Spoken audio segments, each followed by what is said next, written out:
to Commission Ed, the Air Force Officer Podcast. Here we explore the training and development of America's leaders in the application of air power and the profession of arms. The views expressed are those of the hosts and do not reflect the official policy or position of the United States Air Force, Department of Defense, or the U.S. government. The mention of companies by name is solely for the purpose of discussion and should not be implied as endorsement.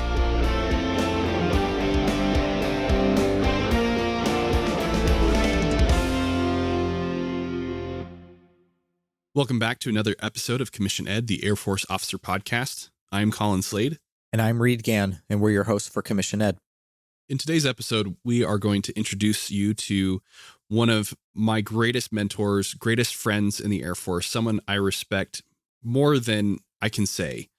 Lt Col Tim Scheffler, goes by Chef, and that's how I know him. He is a really amazing person, both inside and out, both personally and professionally. And when we talked about needing to do an episode about civil engineering, there is nobody else that I would rather speak to this career field than him. He is an engineer through and through, and I hope that really comes out in this interview that I'm so excited to share with everybody today. Yeah. Colin, normally when we do prep for episodes, one or each of us will do an interview, and then we share it between the two of us, and we kind of take notes on things we want to discuss. I don't have a whole lot on this one because I was learning the whole time. Yeah. I was just learning. There wasn't, oh, I want to talk about that, or, oh, I want more information on this. It was just straight up knowledge bombs for me. So I'm really excited to bring this interview to the audience. It's our first acting squadron commander and incredible insights that are here. So just so much. So buckle up, get tucked in for a really good episode. Yeah. So with that, let's turn it over to my friend, my mentor, Lt Col Tim Scheffler, or Chef. Lt Col Tim Scheffler, Chef, welcome to the Commission Ed podcast. I am so excited to have you here. How are things going right now? They're going good. A little crazy, Colin, but they're going good. Yeah, we had a little back and forth before we turned the mics on. Why are things so crazy now? What have you been up to? So right now, Colin, I'm the sitting squadron commander for the 627 Civil Engineer Squadron, Joint Base Lewis McChord. And things are a little crazy just with the COVID challenges of trying to command during this trying time. And of course, there's a lot of dynamic things going on in the world right now, too. So just lots of interesting things going on. And I'm actually in the process, too, of trying to pick up the family and move them out to Yokota Air Base in Japan this summer, where I'll be taking command of the 374th Civil Engineer Squadron. Wow. Never a dull moment for you. No, certainly not. All right. It's all good news, though. Yeah, absolutely. Being a commander, obviously, that's going to take up a lot of your time. You've got a family.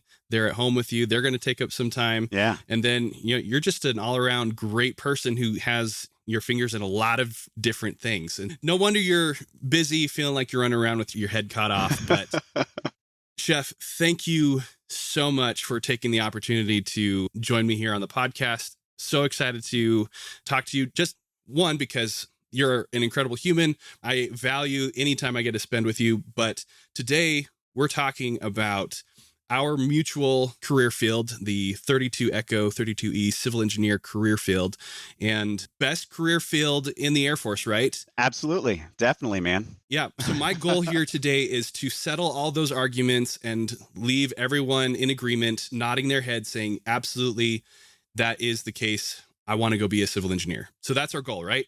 That's outstanding. I'm totally on board with that. Excellent. All right. Well, before we get there, let's give you the opportunity to introduce yourself a little bit more to the audience. Give us an idea of who you are, where you come from, how'd you get into the Air Force, and the things that have been part of your career, highlights, lowlights, anything you want to share up to this point. Okay. So one, thanks for having the patience and wherewithal and persistence to get me on the podcast. I really do appreciate it, Colin. Sure. And I really do appreciate what both you and Reed are doing in this podcast to be able to widen folks' apertures on the different things that is going on inside of the Air Force, the different people, the many talented and amazing airmen that we have working across our force. So I just appreciate you doing what you're doing. And I think your words are way too kind, bro. But so to talk about where I've been in the Air Force and what got me here. So in high school, I actually started out in Navy Junior ROTC down in Orlando, Florida. And I did Junior ROTC for a little while with the hopes of getting a scholarship. Junior year of high school, my parents moved up to Virginia in the Hampton Roads area. And I ended up going to an Air Force Junior ROTC school in Hampton High. And then I spent 2 years there. I graduated and I got a scholarship. And that was how I was going to pay for college, right? So I knew I wanted to go to college. I knew I wanted to study computer engineering or electrical engineering or programming or something to do with electrical circuits and stuff. And so I put the scholarship in and they said, yes, you'll do electrical engineering. And so I studied electrical engineering at Virginia Tech for the undergraduate. The Air Force ended up choosing electrical engineering, so I just went with it. And they even said, they were like, would you want to do a 5th year? And I was like, absolutely. I get to take more classes for a whole nother year and you're going to pay for it. So the Air Force was really good in that regard. And I went to Virginia Tech, went to the Corps of Cadets there, of course, so it was a military school. Yeah. And got just an awesome experience there. And many of the leadership lessons I have learned came from Virginia Tech. Excellent. I would argue I still bleed orange and maroon for sure. And of course, that's where I met Lori. And so she commissioned in the Army and I commissioned in the Air Force. Uh-oh. Yeah. So it's interesting. So I graduate from Virginia Tech, commissioned to the Air Force, and they branched me as a 62 Echo, which is an acquisitions officer. In fact, I think you've actually had at least the acquisitions or 63. Yeah, we had Major Michelle Willett. She was a 62 Echo. Yeah. So I did 62 Echo as my branch, but there are no 62 Echoes at Pope Air Force Base when it was still Pope Air Force Base back when I commissioned in 2004. And that's where my wife was. And so the Air Force basically allows you to apply for joint spouse assignment. And so I went around Pope Air Force Base and I put all the Air Force bases that were around it that had 62 Echoes. But I said, I'd really like to go to Pope Air Force Base if possible. Yeah. Well, the Air Force in there, because the Air Force is freaking awesome, said, you know what? We'll go ahead and give you a career broadening assignment as a second lieutenant into civil engineering. And I said, civil engineering? Yeah. I'm an electrical engineer. I can't do civil engineering. So I was really nervous about getting into the career field, but I got into the career field at Pope Air Force Base. And I went to Acquisitions 101 and WFAM 102. I earned my Acquisitions AFS for initial skills training. Yeah. And I absolutely fell in love with what the civil engineers were doing. And the initial skills for 62 Echoes, I was like, that's not really what I want to do. Yeah. Like, I really want to do the CE thing.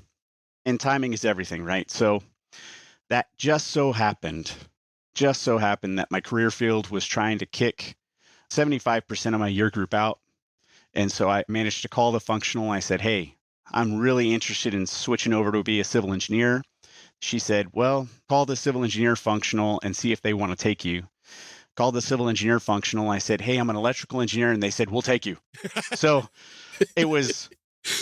that's about how it went down. I should have probably clarified that at that point in time, I didn't know anything about electrical systems or power systems or much of any of that. Yeah, but you had a degree in electrical engineering. But I had a degree in electrical engineering. Yes. I knew a little bit of the magic. Which is a unicorn within the civil engineering career field, by the way. And I'm sure we'll get into that. It really is. Yeah. So got to Pope Air Force Base. I went to initial skills for acquisitions, and then I actually deployed before going to Management 101, which is the Air Force Civil Engineer basic school, because I was still an acquisitions officer. And so I deployed as a CE officer. I spent 6 months in the Middle East working on a very small installation, which oddly enough, this is how small the Air Force is, okay? So our base that I was working at in Iraq basically had myself, an Army Lieutenant Colonel, a platoon minus of Marines for security, a handful of what we called MIT teams, military training teams. And those were Army Reserve units that were embedded into 3 Iraqi infantry battalions and an infantry brigade headquarters. And it was my job to work with the contractor that was on the installation and help them work with the Iraqis to basically build this base from ground up. Yep. And I had an absolute blast running convoys and stuff, working for Multinational Security Coalition Transition Iraq. And I got back from that and I said, yeah, this CE thing is what I want to do. Yeah, I mean, talk about a trial by fire. You hadn't even been to the initial skills training. They deploy you into the middle of a war zone, and not to like a built up standardized base already, but a little postage stamp, and said, okay, figure it out. Exactly. And what I was going to say, so, how small this Air Force is, right? So my senior right now, my superintendent or senior enlisted leader for the squadron right now, he was at the exact same base 2 rotations after me. And so we started going through our history, just talking war stories and stuff. And he was like, wait, you were at Camp India? And I was like, yeah. He goes, I was right there. And from this date there, we just started laughing just of all the goofiness that happened there. It was a trip. Awesome. So they deploy you. Yep. You come back and you finally get to go to 101 and earn the 32 Echo AFS. Is that right? Earn the compass and the gear, yes. Okay. So I get back from Iraq and I go to Management 101 to earn my occupational badge as a CE officer, as a first lieutenant. Okay. And absolutely. And I go through 101 and I realize, yes, this is absolutely the right choice for me. This is what I want to do. So we spend another couple years at Pope Air Force Base bouncing around the squadron. I get another opportunity. Okay, so they didn't move you away from Pope. No, so my wife was still at Fort Bragg. Okay. In the 82nd Airborne as a chemical officer. So she was still there, and we were able to stay at Pope Air Force Base, and I stayed in the CE squadron and kept working in the CE squadron. I deployed against, this time to Shakistan. Okay. Basically went to work for AFCENT. They needed somebody to take all of our old UTCs, the unit type codes, basically how we deploy and organize forces, and move them into the new ones. So way back in the day, back before you came in to be in the CE Corps, we used to have 55 PAX team. Right. And that was like the basis for how we build everything. And then we modularized our troops and forces and engineers and said, well, we need to make it a little bit more flexible.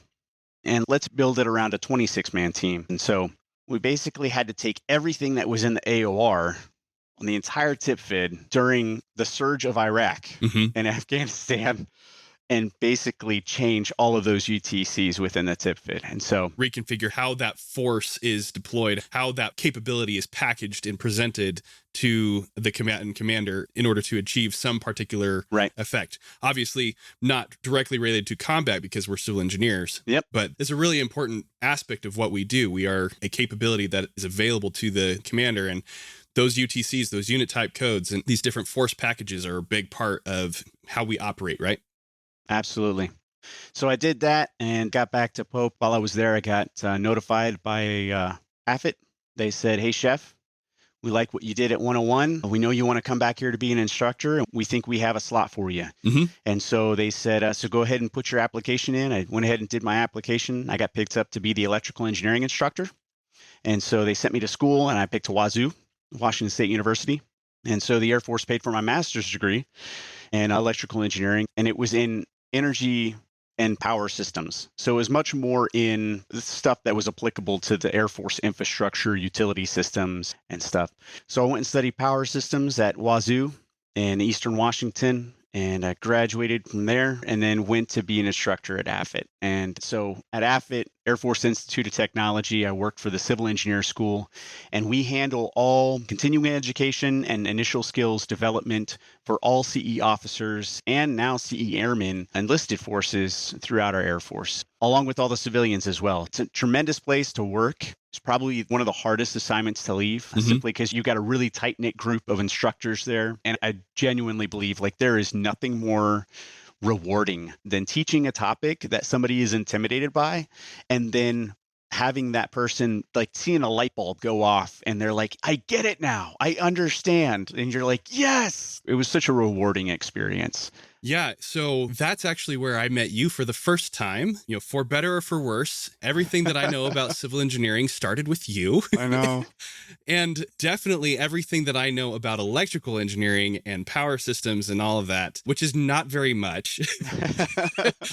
I can attribute that to you. I have this memory seared in my brain of one of the tests that you gave us. And I was supposed to do some sort of calculation for 3-phase power. And I'm like, I have no idea what this is. I don't know what he's asking me. Oh. Yeah. Well, I mean, I passed. I got like a 48%, which because of the curve. Engineers week grade on a curve. Yeah, exactly. I ended up passing and, so I got my gears and wings as well. So Outstanding. Yeah, so that was a great experience. I ended up working there for 3.5 years. And then from there, I really needed to get back to the base level to re-baseline my understanding of the career field and what we're doing. So then I ended up going out to Al Udeid in Qatar in Doha. And they said, hey, Chef, you're going to go out there. You're going to do a 1-year tour, but you can apply to see if your command CENTCOM will sponsor your family come out. And I said, okay. So my wife, she spent a year in Kuwait already. We actually met up in the deed while we were both overseas. So we were like, sure, why not? Let's try this. Let's see if we bring the family over there. By then we had 3 kids. And was she still serving active in the Army? So she actually separated after we had our first in North Carolina. And that was a conversation. We had seen enough husbands and wives that were Army Air Force just struggled to get assigned to the same duty locations. And while, dual income would be nice, it's not really required. And so we just decided to live within our means. And she became a full-time mom, which she's the smarter of the two of us by far, by a long shot, believe me. So, and no offense, Chef, I'm not going to argue that. You have met her, so you know this. I have met her, and she is a phenomenal human being. She is. Definitely married up. I did. I absolutely married up. And so we probably would be a little better off right now if she had stayed in. She'd be more successful than me, I think. But she decided to separate and become the full-time mom thing, which is actually awesome. She homeschools all 4 of our kids, and she does that flawlessly. Our children are brilliant. Probably be not so good if it was me doing it, but I try to help out where I can. Yeah, sure. So we got it approved and ended up at Al Udeid together. And so we got to enjoy 2 years in the desert. And it was a challenging time just because there was there's only like 26 families or something at the time. And it was different. Yeah. It was definitely different. It was nice. We did have some communities, basically some folks within the neighborhoods that we could tie into and spend time with and get to know and party with and just have fun and commiserate the constant rotating door of all the deployers coming in and out of the theater. But it was good. It was good. It was a great experience for sure. That's where we got to meet again. Yeah, I was just going to say our paths crossed there again. And that was a really important experience for me. I'm glad that you were there to be part of it. That's really where I cut my teeth as an officer. That's really where I learned what it meant to be a civil engineer, what the importance of the commission really is. Yeah. Not that I couldn't have learned that while back at home station, but being there deployed with the enlisted airmen who are actively doing their craft on behalf of that combatant commander, like we were talking about before, and seeing how I fit into all of that was really important. And the mentorship that you provided me throughout that experience was phenomenal. We were surrounded by great CE officers, great commander, great people across the base. And that was a really important experience for me. And I'm really glad that you were able to be a part of that. Yeah, man. And you're absolutely spot on.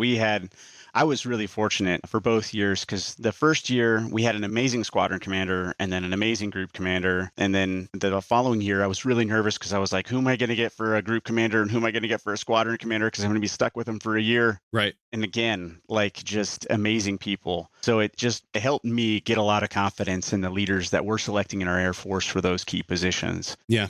So it was really good. Well, and another comment that I want to make about deployments like that, it's an opportunity for the best of you to come out. Right. Again, not that couldn't happen back at home station, but the distractions are less. And I don't want to call family a distraction. I don't want to call, engagement in the community or your hobbies that you typically pursue a distraction. Right. But they pull your attention away from what you are doing for the Air Force, where in a deployed environment, even in some place as enduring as Al Udeid, you are removed from the typical life and are then able to focus that much more on the CE mission, on the Air Force mission. And I think that sort of environment really brings out the best in people. Yeah. At least it can. It can. It doesn't always work that way, but it definitely can. Sometimes it brings out the crazy in us, right? So 2 years at Al Udeid, working as the engineering flight commander. So basically handling all of the projects, all of the planning, all of the scope development, a lot of host nation coordination, right? So that was a lot of fun. Yeah. The Air Force, we're there. We care about the United States interests, and the host nation cares about the host nation's interests. And sometimes there's some friction points there, right? Trying to negotiate that minefield. And of course, the other challenge is, and you're very familiar with this from your experience there, right? And one of the things that I struggle with engineering is none of the decisions we make in engineering are 2-year decisions, right? None of them have short shadows. They all have very long shadows. We build facilities to last 50 years, sometimes longer. And the reality is we build facilities with the expectation that it probably won't be maintained really well, because we don't fund maintenance on facilities really well, right? We're getting better. But it's frankly, if you got to choose between buying a new platform or building a new facility, it's probably going to be the platform that wins out, right? Usually. Yep. Usually. So that's one of those challenges that all the things that we deal with are on really long timelines. And the host nation was painfully aware that we were on a 6-month rotation. Yep. And sometimes we would forget why we did something to begin with in 6 months. So trying to deal with those rotational amnesia, as we called it, to be able to get that accomplished was always a challenge. Yeah. But it was good. There was lots of really neat problems to solve, lots of really neat things to try to tackle, and amazing PowerPoints to build, right?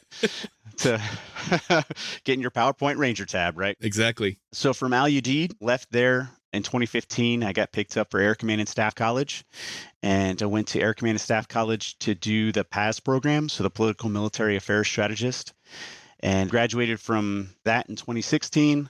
And then I headed down to U.S. Southern Command in sunny Miami, Florida. And so hardship tour. Oh, it was a hardship tour. So it was really interesting. We lived in Pembroke Pines. We call it the Northern Officers Quarters. So there's not housing. U.S. Southern Command is literally a postage stamp. It's like a building with a fence around it. Yeah. And of course, they moved up from Panama a little while back and got this new headquarters facility there in Miami, Florida. And so we were living up north because we couldn't quite afford to get a house big enough to live down near Doral. And so the commute was probably 45-ish minutes on an hour and 15 on a bad day. But I could probably do it in 30 minutes on a good day. And so working down there, it was definitely a different experience for sure. So it was my career broadening assignment as a PAS officer. Yeah. And so PAS officers are essentially FAOs without region specificity or language training. Political military affairs, basically, how do you deal with civil military relationships? How do we integrate with State Department? How do we integrate with our civilian leadership? And how do we make sure as the military, those roles and those relationships are proper? Mm-hmm. And then also, how do we partner with country teams inside of foreign nations, the U.S. country teams, to be able to grow our relationships, increase security? So we call it security cooperation operations. Yeah. And so how do we enhance their security forces, whether it be largely military forces, to be able to better provide the security and operations within their own country and meet their own country's needs. Yeah, very similar to a lot of the conversations that we were having there at LUD with the host nation. Yeah. So, yeah. Absolutely. Got to draw on some previous experience that you had in Iraq and then LUD and then now. Oh, yeah. Yeah. Good to put that all into context. Absolutely. And so from my perspective, it was a joint tour, a J-coded billet. So pretty important, neat opportunity to be able to take advantage of a J-coded billet. Not many engineers get to do that. Right. And so I got to sit on the Joint Operations Center floor as a watch captain. And so I worked as a watch captain for about a year. And so we would pull 2 shifts. 2 shifts on, 2 shifts off, 3 shifts on, 2 shifts off, 2 shifts on, 3 shifts off. And then you'd switch from night to days or days to nights, depending on, back and forth. So 2 weeks days, 2 weeks nights, 2 weeks days, 2 weeks nights. I have to say that when Hurricane Matthew came through and we had to put the storm shutters up on our house, those stayed up as long as I could make them stay up, because having the storm shutters up on the house so I could sleep was awesome. It was just pitch black in there. It was a really neat experience. Just from a Joint Operations Center, we were basically tracking everything, all the U.S. operations, all the security cooperation operations, all the exercises that was going on in Latin America, Caribbean, and South America. So it was eye-opening, to say the least. So it was just really neat to be able to put a lot of different things in perspective. We were responsible for consolidating weekly reports from all the different security cooperation offices and the SDO DATs, which is basically the senior defense attachés, which work for the ambassador within that particular country. So your SDO DATs are 06s, vast majority of them, that are foreign area officers. And so they're talking to the chief of mission, to basically who's representing the president in that country, to be able to tell the combatant commander, hey, this is what the military is doing, and here is how it connects and ties in with the country team. Right. And it was just a really great experience. So did the first year there in the jock floor, and apparently I made somebody really mad or made somebody really happy, but I ended up getting pulled down to be the deputy executive officer for the 4-star in the front office at U.S. Southern Command. And I got to spend a year working for Admiral Tidd before he retired. And then Admiral Fowler came down after working as the senior military advisor for General Secretary Mattis. And I got to work for Admiral Fowler for just under a year, which was an awesome experience. Yeah, absolutely. So I spent 2 years basically pulling deputy exec a job. And apparently I didn't screw it up too much because I got picked up to command. Again, you either made somebody really happy or really angry. Right, exactly. I think part of it too, the developmental team said, hey, Chef, he's been doing this joint gig for like 3 years. We should send him to this joint base Lewis McChord and he can figure all this joint stuff out. So exactly. He speaks joint. He speaks joint. Yes. So I graduated from Southcom and we actually drove from Miami, Florida. We did a road trip. It was a 31-day road trip from US Southcom down in Miami, Florida, all the way up to Seattle, Washington, basically, all the way across the country, which was a phenomenal experience. We got to stop and say hello to a bunch of people in Ohio and throughout the country, folks that I'd worked with at the deed. I think you remember Senior Master Sergeant Dubiak, got to stop and see him in Colorado. And so it was a phenomenal experience. That was a great road trip. And then took the stick in late June and been doing the COVID scene here, which has been challenging to say the least, trying to command and lead and build connective tissue within our squadron. It's been difficult at times and frustrating, but we're doing it and getting the job done. Yeah. And you get to do it again, apparently, with your follow-on to Yokota. Yes. So I'll be heading out from here in a couple months and flying out to Yokota in July. Man, we have covered so much ground. Obviously, you've been in the Air Force, for a while now. You've had lots of different assignments. But the really great thing about doing it in this format, and this travel log, is you get to see all these different things that the civil engineer can do, where they go, the things they touch, the people they work with. And it's really fascinating. I mean, if we look back at everything that you've done, you were a 62, but there is some overlap. There is some connection between the 62 and the 32 career fields, right? Absolutely. So that's a really interesting thing. We deploy a lot. Right? Absolutely. Lots of deployments. And what do? We build facilities. We provide a place for operations to take place. And we have lots of educational development opportunities. You mentioned AFIT. You went to a civilian school to get a master's degree while serving in the Air Force. Yep. On the Air Force's dime. Thank you very much. Oh, yeah. You got to be an instructor. Then you went to do a short tour that got extended to be 2 years, again, overseas. You got to go do the joint thing, working in a combatant command. Yeah. There are so many things the Air Force Civil Engineering officer gets to do. Is there any doubt why we say that this is the best career field in the Air Force? So, we are the tip of the spear. And so I tell my troops all the time, right? I tell my squadron, I genuinely don't believe that there is any unit or function on an installation that's more impactful to the mission. And here's why. Everything we do, right? What we do on the installation affects people from the moment that they walk onto the base, right? Grounds maintenance. Even before they get to the base. Right? The gates. The fence and everything that's outside that is still under CE control. Absolutely.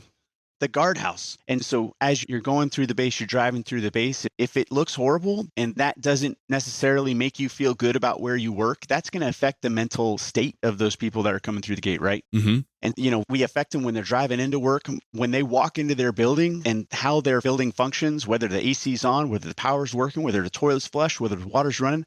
It doesn't matter. Whatever they do inside that building, if the lighting, right? So from an engineering perspective, we got to design that lighting so it's right. If the lighting's really harsh and it gives people migraines or it makes them just, dysfunctional at work, that's a CE problem, right? If it's too soft or if it's not the right color, then they can't see what they're doing, then we got to be able to fix that from an engineering perspective. And so I communicate that to my squadron all the time. Yeah. Herbert Hoover had a great quote. So I'm going to read this to you. It is a great profession. It's the fascination of watching a figment of imagination emerge through the aid of science to a plan on paper. And then it moves to realization in stone or metal or energy. And then it brings jobs to homes, to men. Then it elevates the standards of living and adds to the comforts of life. That is the engineer's high privilege. And then he goes on to talk about how, from an engineering perspective, as a profession, right? as a profession, everything we do has to stand for itself. It either stands or it doesn't. Right. Right. And if it doesn't, right. And you go back to the engineer, when bridges fall, people are like, who's the engineer? Right. Mm-hmm. Whereas for doctors, they bury their mistakes in the ground. Lawyers just argue them away. Right. Like, and so from my perspective, and, and even if the plane crashes, they say, well, the engineer didn't, right? Then, I'm just joking. But, so from my perspective, I think I love what we do. I love the impact that it brings into people's lives. And to be honest with you, so I put Southcom on my list of where I wanted to go. So I've done 3 different missions trips down to Honduras to be able to do drinking water. Okay. Yeah. And I really believe, again, kind of going in this line, drinking water makes a tremendous impact into the economic stability and development of a country, right? Right. And so it reduces the amount of illnesses, waterborne illnesses. It allows people to function. It gets people back to school, right? So that they don't have to worry about walking 2 hours to get drinking water, or if they're not sick, they can get drinking water. And so having that asset and that infrastructure in place is tremendous. And so I was able to do that a couple of times, and I wanted to understand, from my perspective, a little bit more about how engineering plays in a society, how that role functions in a society to be able to transform it from an economic perspective. Yeah. And so that's my passion with engineering. I love it. I love what we do in the Air Force. I love how we get to do something that's fun that just serves so many people on the installation. It's just a blast. Yeah, absolutely. So let's talk big picture. What is the CE mission? We've touched on a lot of different things everywhere that the CE officer can go, but what is it really big picture that we do? Is it just to build buildings, to do landscaping and provide lights inside those buildings? Or what is it that we do? I'm going to give you another quote, right? General Hap Arnold: air bases are a determining factor in the success of our air operations. The 2-legged stool of men and planes would topple without this equally important third leg. So I see an air base, right? We talk about fighting the base. I see the air base as a weapon system. Mm-hmm. And so our air bases are incredibly important. In World War II, we were able to create air bases on the shores of Normandy right after the invasion to be able to shift those weapon systems from Britain over to the shore to be able to start launching sorties from there. And that was a tremendous shift and allowed a great amount of mobility and maneuver to the U.S. forces. Right. We can't necessarily build air bases out of PCP anymore, right? It's not going to do the pure steel planking and grass runways, right? I'm not going to land an F-22 on a grass runway. It's just not going to happen. So our platforms and our weapon systems that are in the air are a whole lot more sensitive. And that means that it's not just any stretch of 2-mile pavement that's going to work. I need to make sure that 2-mile pavement has the right thickness, has the right depth, has the right levelness, that it's not fracturing or creating FOD or generating some sort of bumps or ridges or anything like that. And then I'd be able to install additional equipment on that runway to be able to make sure that we can generate sorties effectively. Yeah. And then as we think about the Air Force's growing mission sets, particularly in the cyber arena, and we look at the U.S. Space Force and our ability to support the U.S. Space Force to be able to do its jobs, we need infrastructure. I need power systems. I need critical power systems. I need cooling systems. And that plant doesn't happen just overnight, and it doesn't maintain itself. And so making sure that those systems are ready, that they're available, that they're functioning properly, it takes a lot of TLC and it takes a lot of smart people. And part of the challenge from our profession is that there's no real TO to do what we do.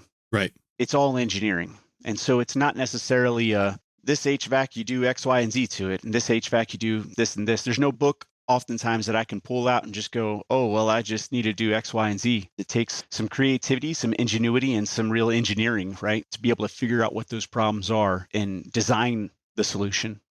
Yeah, because so often the customer, who could be anybody from across the Air Force, comes to the CE squadron and says, I have a need, but they have no idea how to solve that need. And they expect the civil engineer to then solve it for them, right? To do the engineering that they need in order to accomplish their mission. Right.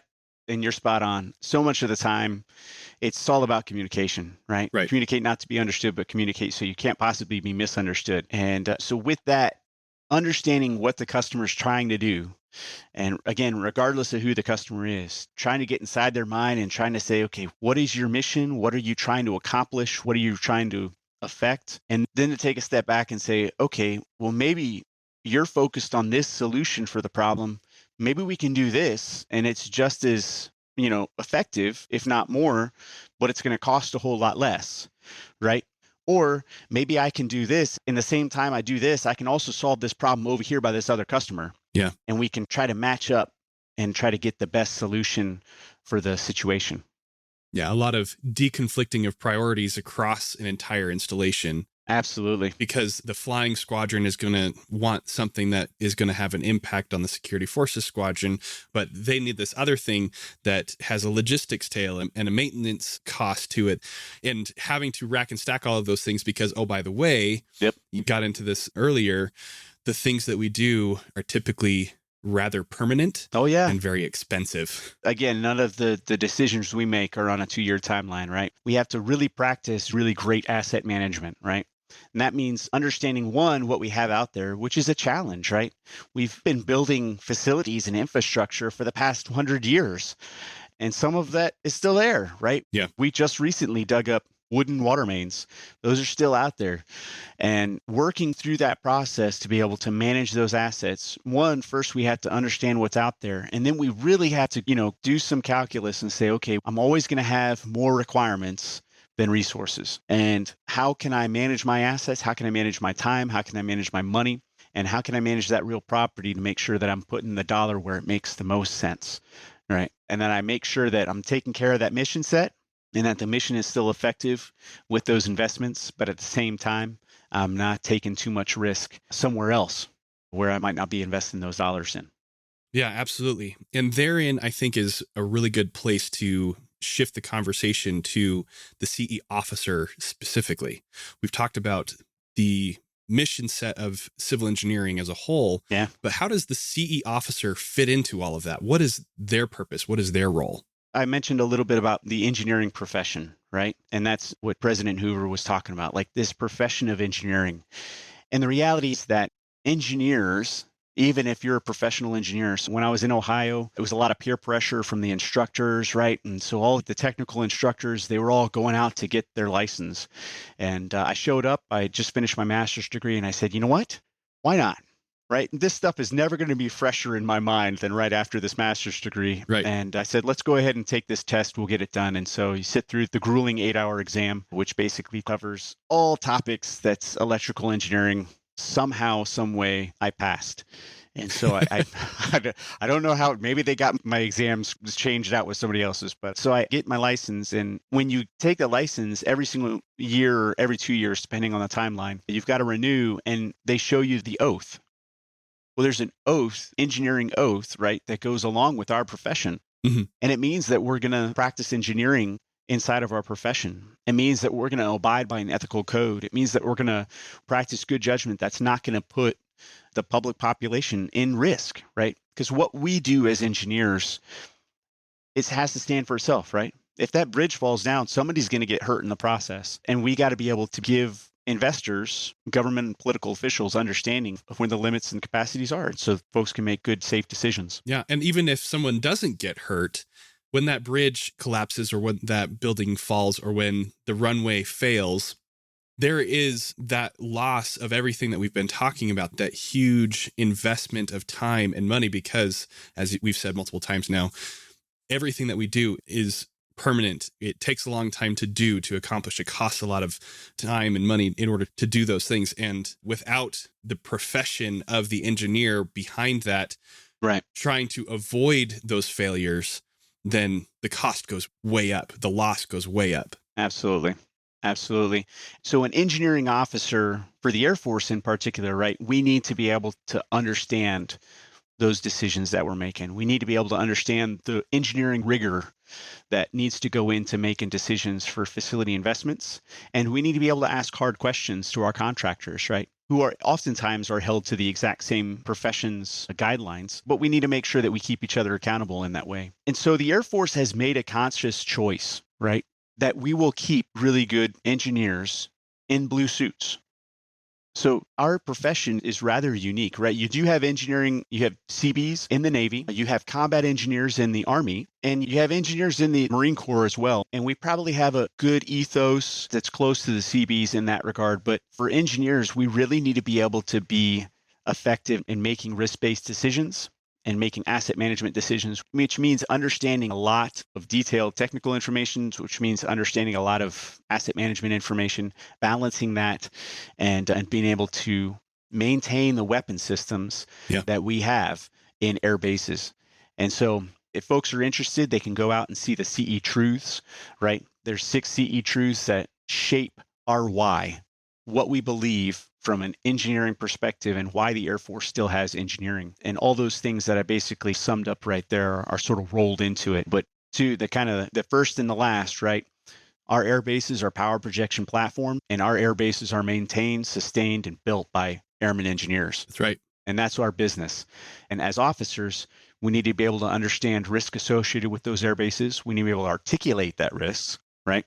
And we need to be able to understand how that engineering function rolls into the overall joint capabilities and the joint functions that the DoD brings to bear upon our enemies and our partners. Absolutely. If you would describe like the arc of the CE officer career, can't really base everything off of your career because you did things a little bit differently, going from 6'2" to 32, deploying before you ever went to 101. Right. But, at the same time, there is no such thing as the typical career. But how does the CE officer come into the Air Force? The degree requirements, how do they develop over time? What is their potential for command and rank and those sort of things? Yeah. So to enter into the civil engineering career field, right, the CE profession, CE officer, you just need an engineering degree from an ABET accredited university. And so engineering, I taught initial skills training there at 101, right? We met first time. I think I had 5 rotations that I taught.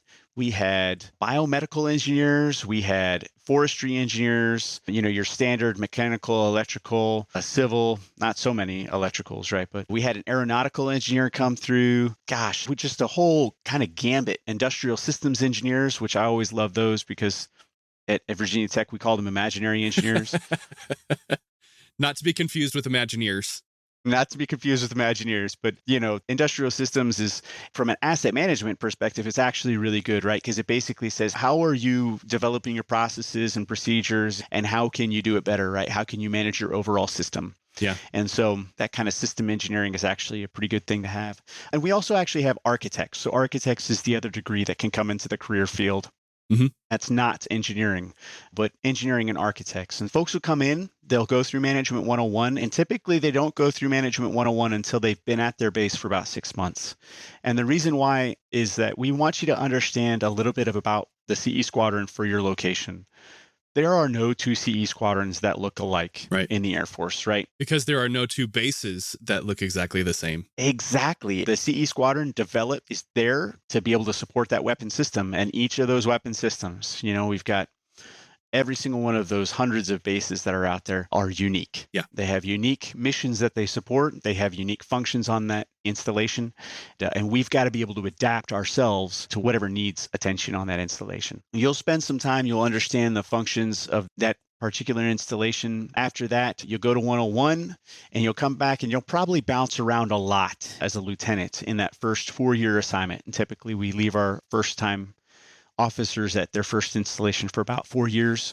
They might work in engineering flight doing project management or project programming. And project programming is essentially looking at those customer requests, right? This customer says, I want this and this done. And you try to nug through that and say, is that really what you need done? Or what about this? Why is this the best solution? Or could this solution work? And you try to work it out with them.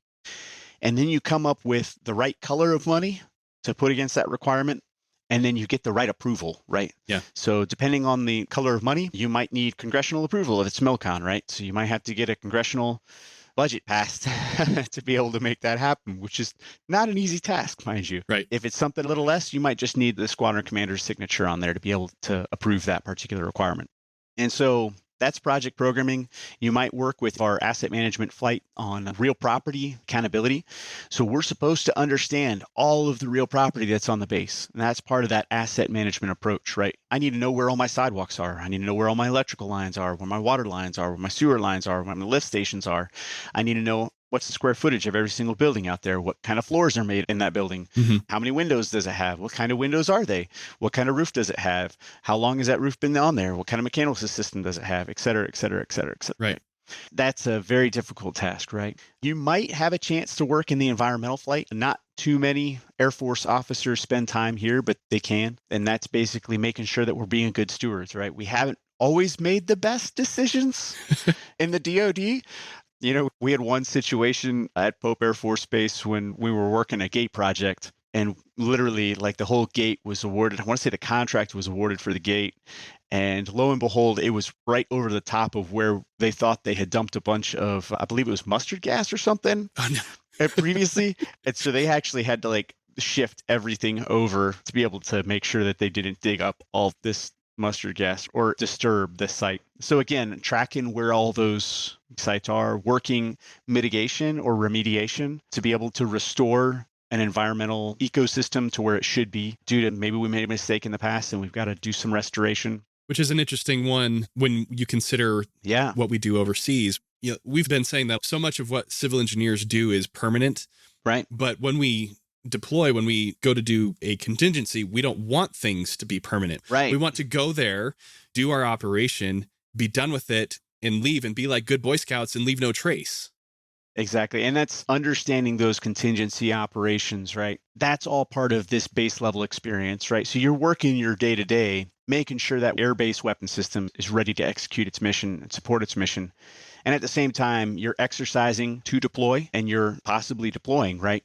To go downrange and support contingency requirements for combatant commands all across the world, most likely to AFCENT and into the sandbox. But that is absolutely what we need to be ready to do, right? Mm-hmm. And that's working in tents or working with expeditionary equipment, with power generation, and making sure that we're being good stewards there. Because even in a deployed environment, if the country has environmental constraints, we will abide by those unless the U.S. has more restrict constraints. And if the U.S. has more restrictive constraints, we'll go with the U.S. constraints. Yeah. And then that way we're just, again, trying to be the best stewards that we can of the resources and the property and the land that we're operating on.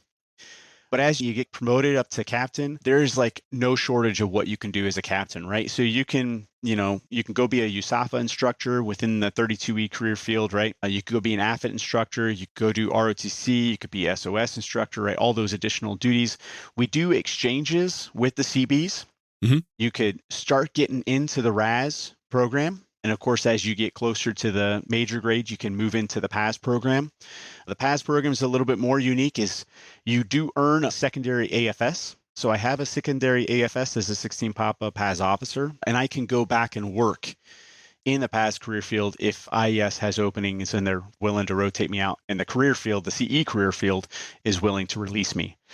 But then also as a captain, you have the opportunities, right, to do EWI, engineering with industry, which is a great opportunity because, again, we work a lot with contractors, right? So you were talking about the similarities between 62 Echoes and 32Es, right? A lot of what we do, we couldn't do without our contracting partners to be able to make sure we get companies to do a lot of the building and construction, just because we can't be in that many places at the same time, right? There's a lot of change, a lot of stuff going on. As a captain, you could go back to school, right? You go back to school and go back to teach, or you could just go back to school and get a GEM program at AFIT, right? The Graduate Engineering Management degree, and get your master's that way. And of course, there's all the staff positions. So one of the things I love about our career field, right? There is no place you can't go. Right. Like you can, like if there's a building there, there's going to be a CE officer there, most likely, like 9 times out of 10. Right. And if there's the irony too, is like if there's a sister service building there, there's probably a CE officer there because our sister services understand how awesome CE officers are in the Air Force, right?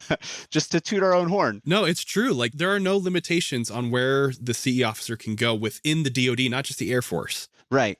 And any of the MAJCOM staffs, right? Any IMSC det and AFCAC, and you can go work for the, IMSC, of course. And so you can do any of those. And then if you're still at the base level 2, you could be a flight command in engineering flight or readiness and emergency management or EOD. And so I'll hit those 2 last because I feel like that's, and then I'll also want to talk Red Horse. So readiness and emergency management. So one of the things that CE is responsible for is emergency management and fire response and EOD response on an installation. So the only officers within the Air Force that ever get to go to the explosive ordnance school is CE officers. And so you can apply for it as a lieutenant or a captain. Typically, they take senior first lieutenants or very young captains. That way they can get the most out of them before their field grades. Mm-hmm. And you'll do an EOD assignment, and then you'll do an Air Force assignment, and you'll do an EOD assignment, and you do an Air Force assignment, and you rotate back and forth. Like the RAS and PAS, you pick up that secondary AFSC, but It's a different shred within the 32 Echo AFS in order to be an EOD officer. Right. And so, who wouldn't want to wear a bomb suit and go defuse bombs with their bare hands, right? I mean, I don't think I ever really had the desire to do that. I take my... I definitely did. I still do. I've had a couple of lieutenants that have had applied for it. And I admit, like the small unit leadership that you get within EOD, it's a very tight community. They really do take care of their own. And they're just a blast to be around. They're a blast to operate with. They're a lot of fun. And blast. I see what you did there. It's a blast. And the reality too is I think all of them understand, like, I think what I appreciate about them is that there's a by the book process, right? Mm-hmm. For what they do, but they really understand that things never go as planned. Right. I wish so many people, I feel like they're like, well, you just do X, Y, and Z. And you're like, yeah, it's probably not going to be that easy, but okay, we'll start that way. You have to engineer a solution. You got to engineer a solution, right? A semper gumby, right? Just stay flexible. But so CE, we own these emergency management, fire response on the installation and those EOD functions. And of course, emergency management, typically your base civil engineer, the CE squadron commander will be running the EOC, the Emergency Operations Center, because the vast majority of the emergency support functions, the ESFs, that's in that EOC are engineering functions, right? Or they tie back to engineering in some way or some fashion. Right. And we are responsible as engineers to be able to support the air bases, again, a weapon systems response to emergencies and its ability to recover itself and then start generating mission, whether it's a soft mission in cyber or whether it's a hard mission of putting warheads on foreheads. That's what we're designed to do. And so we have those emergency management, and that might be in a contested environment where you have CBRN type stuff, right? Chemical, biological, radiological, nuclear things that you got to be able to respond to and mitigate in the process, or just be able to respond to and operate in slime, for lack of a better phrase, And we are responsible for being able to literal poop flowing in the streets. Maybe because it will happen. It could if the sewer system backs up, man. Those lift stations got to keep going. So we're also responsible then for training our fellow airmen on how to wear the J-list suit and how to operate in that CBRN environment, right? What kind of sirens you're going to hear go off, what M8 and M9 paper looks like. How do you report things in if there's something that you see outside? So you can do all of those at that captain level. And then as we start to shift gears and move into the field grade officer range as majors and lieutenant colonels, again, it's really all about what we as a DOD need to be able to start to take a step back. Okay, you understand tactically how engineers support the Air Force space, how it supports the air mission. And hopefully by this time, you've hit multiple MAJCOMs too, right? How I develop my developmental plan, like, look, I want to go to these MAJCOMs because I've never worked in them. Right. I need to understand from an Air Force perspective, I know what ACC does. I know what Air Mobility Command does, right? But I've never worked in Global Strike. And so I need to understand what Global Strike does so I can better support a bigger perspective in the Air Force as a whole of how we contribute air power to the joint fight. Or for that matter, going to a joint base and seeing how things are done there. Absolutely. And getting that purple perspective, right? And so for me, as you pin on that ops chief job, of course, the ideal job, right? Ops flight. As a major, you have the opportunity to command an operations flight, which could be anywhere from 25 if it's contracted out to 100, 200 airman engineers that are out there jobbing it day in, day out. Which is interesting because it's called a flight. Right. But some ops flights are bigger than some squadrons. Exactly. Yeah. Yeah. And I apologize. I failed to mention. So as a captain too, you do have the opportunity to do Red Horse, right? So the difference we call Prime Beef, the deployable engineering capabilities that are standard UTCs bring to bear. The really big difference between Red Horse and Prime Beef, which is your kind of like base level engineering support, is that Red Horse goes with the equipment. Yeah. So when you deploy a Red Horse unit, they're showing up with everything ready to get the job done, but they're largely focused more so on horizontal type capabilities. They've definitely stepped out. They do K-spans for sure, right? And so they'll do vertical construction, but their bread and butter, right, is large scale pavements and whatnot. But they bring everything with them. Whereas Prime Beef, when they deploy, they might take some hand tools with them, but other than that, it's largely we got to find some equipment for them at the deployed location. Well, and the other thing about Red Horse is that they are self-sustaining. They not only bring the equipment, but they bring the force support, yes, and the logistics and the contracting with them. Yeah. So that they can do everything in-house, which is really an important thing because so often we think of Red Horse as being a strictly CE capability. Right. But there are other officers that can do Red Horse as well. Right. And no, you're spot on. We have contracting, we have financing, PERSCO functions, and FSS functions to be able to help us through those processes because it's largely a combat support role to be able to establish how we sustain, how we build and operate weapon system platform of an air base. So that's a really neat opportunity to broaden your perspective and get a little bit more operational. One of the other things that you can do is CRGs. So the contingency response groups or contingency response squadrons. Yep. Again, helping out largely for natural disasters or emergencies, being able to support our partner nations or even within the states of trying to recover in times of crisis, right? So moving on into field grade officer land, right? You can do command, of course, Red Horse Squadron Command, CE Squadron Commands. You can do mission support Squadron Commands. You can spend more time at staff if you didn't get enough time of that as a captain, right? Which, you know, a lot of folks knock staff, but staff exists, right, to help the installations. And staffs also have to exist because the reality is we've got more requirements than resources, and we've got to make really hard decisions, right? You got to prioritize ruthlessly to be able to make sure that we're putting the money where it matters. And that might mean that we might have to take a little bit more risk over there and might have to take a little less risk over here. So you have to be able to make those really hard calls. And so we have the opportunity to, you know, work on any of the MAGCOM staffs, any of the NAV staffs, any of the COCOM staffs. We have billets on all of those where you could go. Right. Right. So there really is like there's no right way. There's no like guaranteed path. It's where your passion takes you as you carry your passion with you through life. So yeah, and that's definitely something that Reed and I talk about regularly here on the podcast is being self-aware enough, pursuing the things that are important to you, yes, define your own success, you know, finding a path that is going to work for you and your family if you have one. Right.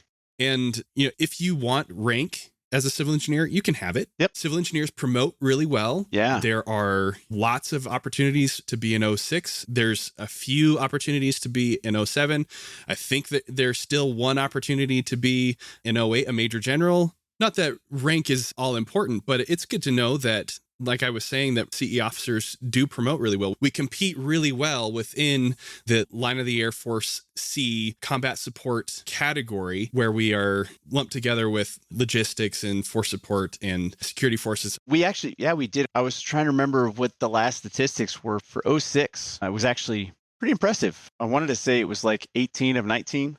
The last board was, you know, hey, you're saying there's a chance.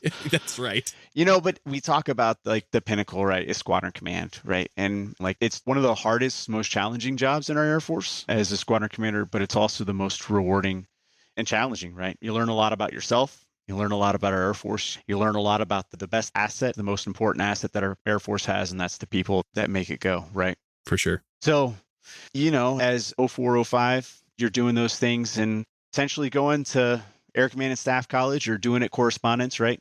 Or maybe stepping outside of your career field and broaden your horizons a little bit with some of those staff perspectives or some of those career broadening assignments. And hopefully, you know, you have the opportunity from my perspective. So I just got through JP Me Too. I have an awesome group commander. I don't know why he agreed to letting me go, but as a sitting squadron commander, I tried to go when I was at Southcom, and they said they couldn't deal with me away for that long, which I don't necessarily think that I was that pivotal, but I think they just wanted somebody back because the boss was always traveling. They wanted somebody back to reach and grab a hold of. And so we did it correspondence, which was a little painful, I will readily admit, and that we did it correspondence just because of the COVID. But what an awesome experience, man. Going through JPME2 and sitting down and understanding, walking through the joint planning process and sitting in a class with a bunch of really smart Army O5s, Navy O5s, O6s, and we had myself and a couple of other Air Force O4s, and then some Marine Corps guys that were very hoorah. So very, very hoorah.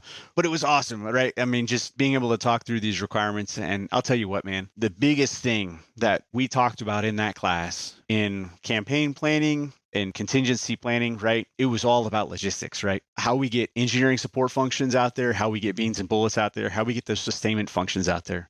There's an amazing video we watched, which I made sure that everybody else understood at least the one line out of it. A gentleman, some PhD guy, was talking about, wars and conflicts and contingencies, and just basically said it straight up, like, the most important thing you need to do is get engineers in there quick. And I was just like, yes, So who was it that said this? I had to go back and find the video again of the video we watched, but it made me cringe. At the same time, it made me celebrate, right? Like, yes, we're that important, but it really is, having that engineering capability and build schools or build clinics or do something like that. It firms up the confidence that population has in their governance, right? And it makes that governance stronger. And if our partners are stronger, then we're stronger. And so much of JPME2 from a campaign perspective, right, was about how do we get partners, right? How do we keep partners? How do we earn partners? And that requires trust, that requires confidence.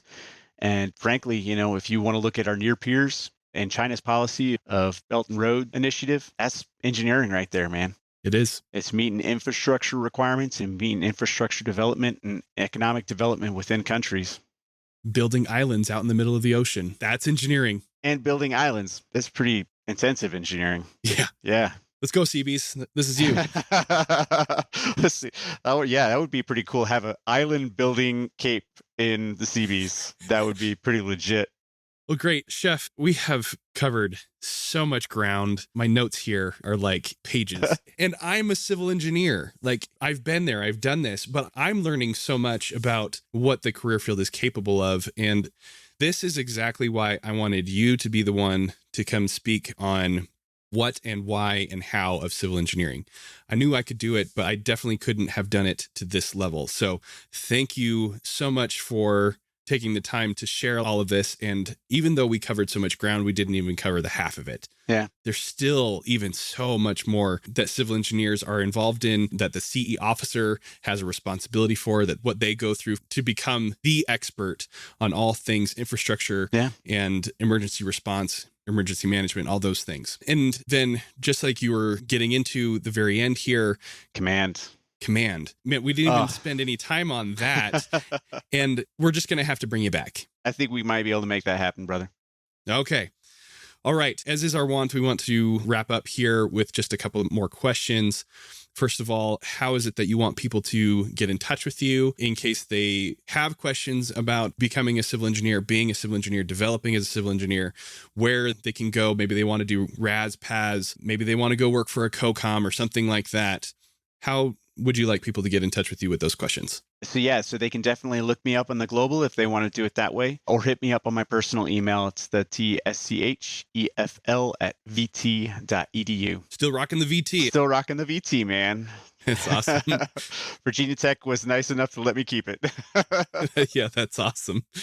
All right. So then our final question here. I'm super excited to hear this from you. Again, this is going to be a mentorship moment for me as I've learned so much from you, not just here, but in the past. Please, Chef, teach me, what does it mean to be an officer? What does it mean to be an officer? Man, I've thought about this long and hard, right? Because I've been listening to all this episode, and I've gotten a lot of really great nuggets from a lot of your other guests you've had on here. So I think really in my mind, what it means to be an officer, It really means to be able to take in a lot of information, that digest that information, and to be able to make risk-informed decisions, to be able to make sure that we're meeting the guidance and direction of our civilian leadership within our country and meeting the intent of that civilian leadership, and while also being good stewards of the resources that we have been entrusted with, and being able to take responsibility with the execution of those resources and the leadership of those people that were assigned. And that's probably the leadership of those people is probably the most difficult part, right? You manage the resources and you lead the people. Nobody wakes up, as Simon Sinek put in Leaders Eat Last, right? Nobody wakes up in the morning thinking to themselves, man, I'm going to get to go to work today and I'm going to get to be managed, right? But people are starving. They wake up in the morning, like even me, like I want to wake up in the morning, lead me, right? I want that. Yeah. And I think as an officer is our trusted responsibility and willingness to be held accountable, right, for that responsibility, to be able to execute resources in accordance with the guidance and direction of our civilian leadership while leading the people in the execution of those resources and obtaining those objectives that we've been given. That's probably the best I can come up with. I've been working through it for a while. Well, I wholeheartedly agree. There are so many layers and levels to what it means to be an officer. And if you are honest within yourself, there is no wrong answer. Yeah. Right. And so with that, thank you so much, Lieutenant Colonel Tim Scheffler. Thank you for taking the time to share your knowledge, share your experience with us, to teach me one more time the importance of civil engineering, the importance of being a CE officer, and how we can use our engineering, use our problem solving, use our skills that we develop on behalf of the Air Force and the people that we serve. Thank you so much. Hey, thank you, Colin, and thank you for both what you and Reed do, and thank you for giving me the opportunity to join you, brother. Again, Reed, I hope that it came through this interview how amazing of a person, how great both personally and professionally Chef is. Obviously, I'm biased that civil engineering is the greatest career field in the entire Air Force. But I hope that the audience now knows why I say that. I hope everybody feels like Colonel Scheffler did the career field justice and that people have a much better appreciation for the career field. They're more willing to pursue that for a career for themselves, or they're more willing and more understanding of how to work with civil engineers in order to accomplish the mission. Yeah. One thing for sure, he's headed out to command in Yokota. Lucky group, lucky squadron that's going to get him as a commander. So that's something I took away. I definitely got that sense of, what is that makes a good commander. It was definitely there. So just awesome stuff. Yeah, for sure. So there was something I did want to talk about, Colin, and this is a question I don't necessarily have an answer to, but I think it's really important to discuss. Something you kind of said almost offhand as an aside when you were talking about deployments. You said how they can bring out the best in you. Mm-hmm. And you quickly said they can bring out the best in you. Not always, but they often do bring out the best in you. And I wanted to talk about what do we do for those who don't perform, who don't meet the mark when the bullets are flying, when the deployment's happening, because you and I have both seen that. Yes, we have. We have been downrange and we have had people who, for whatever reason, just couldn't put it together when the pressure was on, when they got in the game. We've used that analogy before. Yeah. What do we do? What do we do with those folks? What is the reaction of the community? My community had a positive reaction, but it wasn't the greatest at the same time. So what are your thoughts on that? What do we do when the chips are down, they're in the game, and they don't deliver? Oh man, this is so tough. But the first thing that comes to mind is that you need to put them in a position where they are not going to jeopardize the mission, because the mission has to come first, right? Yeah. Especially when you're downrange and it's not a training environment anymore. You're not preparing to do the fight, but you're actually there conducting operations on behalf of combatant commanders and the American people and all that. You need to, assess the risk of this person staying in the position, carrying the responsibility that they're in. Can the mission continue to be successful while they are there? And you try to rehabilitate them, develop them. And if the answer is no, if they are going to jeopardize the mission, you need to remove them. Yeah. Yeah, which is what we did. Yeah. Okay. We ended up assigning this person some ancillary duties that were needed, but they were not what that person was there for. And it kind of hurt the organization, right? We were short a body. We needed people to do this role. So it kind of put a tax on everybody. You know, everybody had to work longer shifts, more days, that kind of thing. Mm-hmm. But at the same time, you can't risk the mission. And it was just a fascinating experience. And so when you brought that up, it made me think, you know, this is going to happen. People are not going to meet the mark.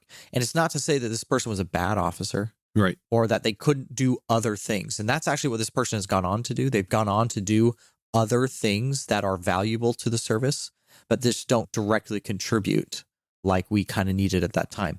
But what are some other things that we can do for these folks? Yeah. And I kind of alluded to that there is this responsibility for you to rehabilitate, to develop, to help this person to address whatever their weakness is. And central to all of that is providing feedback. Yeah. Feedback the entire time. Feedback while they are performing poorly, even, you know, helping them to recognize where it is that they're falling short, giving them, you know, some additional training, additional resources, whatever it is that they might need within whatever's possible, and helping them to improve. And if they don't improve, more feedback is needed. Yeah. Helping them recognize where they have, again, fallen short and what the repercussions are going to be for them, for the Air Force.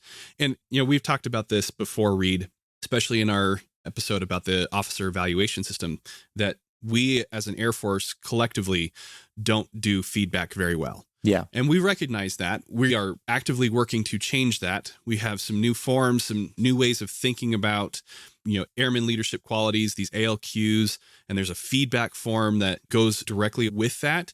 And so we're moving in the right direction. However, really big comma, if we don't take ownership of that, especially as the officers, then it doesn't matter what the tool is. It doesn't matter what we call it. If we can't get feedback right, then we're going to find ourselves in this situation more often than not, where people are suffering, the mission is suffering, and we're not going to be able to solve it. Yeah. Well, and think about Colonel Scheffler and his career.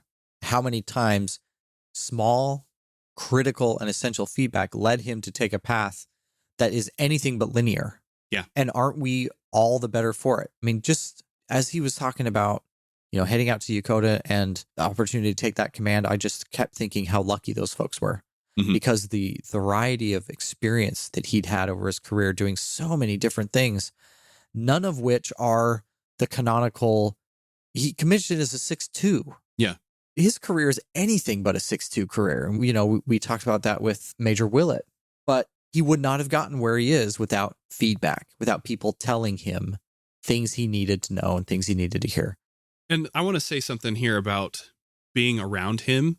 He was not the squadron commander when we were deployed to Al Udeid, but he was my direct boss. He was my direct supervisor. He was great with feedback, both formal, informal. He was really, really good at being attentive to what I was working on, the things that I was dealing with, both personally and professionally.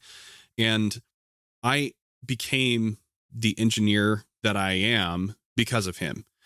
However, and this is something that I need to highlight here, because I'm sure that there are some people that are listening to this and are aware of the fact that I am cross-training out of engineering into space operations.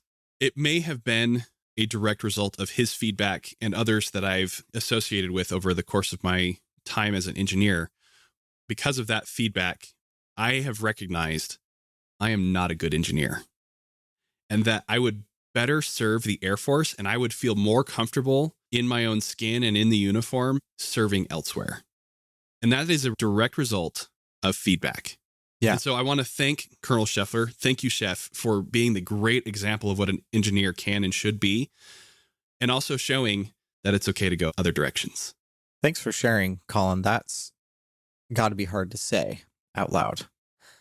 And it does make me think, right? So Chef commissioned as a 6'2", then became a 32, and now is a FAO. You know, like sometimes we don't end up in the right career field. Yeah. But there's no way for us to know that unless someone says something.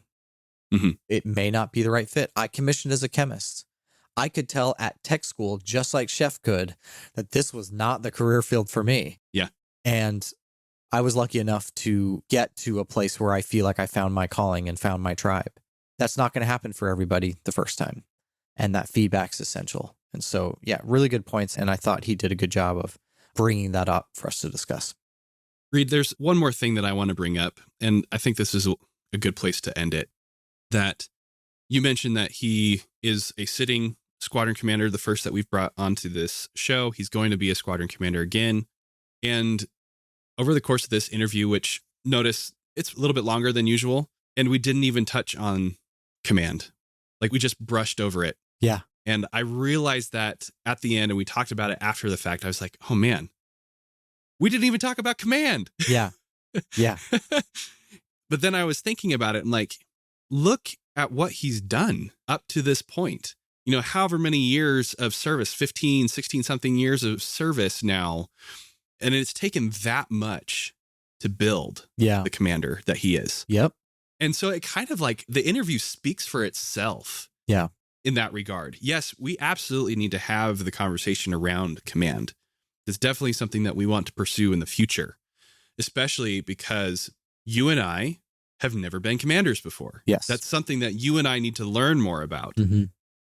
But just looking at everything that he's accomplished, been involved with, everything that has built him up to this point where he was prepared to take command, be successful at it, to the point where they're going to give him another shot. Yeah. And not just anywhere, but like closest to one of our greatest rivals in modern day right now, you know? Yeah. I had the same thought. You know, it's a lucky group. You know, he's going to be a great commander. You can just tell. And how much did it take to get him there? That's absolutely something I was thinking about as I was just bathing in this excellence of knowledge as I'm sitting there preparing for this podcast today. So really good interview. I thought there's so much in there. I just listen. This is what right sounds like. So just pay attention to the amazing knowledge bombs that Chef brought. And so glad you were able to make that arrangement happen before he heads out there and is now offset, you know, whatever, 13 hours opposite from us, which would make recording almost impossible. But yeah, great interview, learned a ton. And I'll let you have your celebration of the 32 Echo career field. We all know Intel's better, but I had my episode. I'll let you have yours. Hey, notice at the very end, he said that when it comes to joint planning and all of that, what takes the cake? What is most important? What did he say? I'm not even going to... I'll let you say it, Colin. He said logistics and support is the number one thing. Thank you. I don't need to say anything else. Yep. And that will wrap it up for this week's episode of Commission Ed.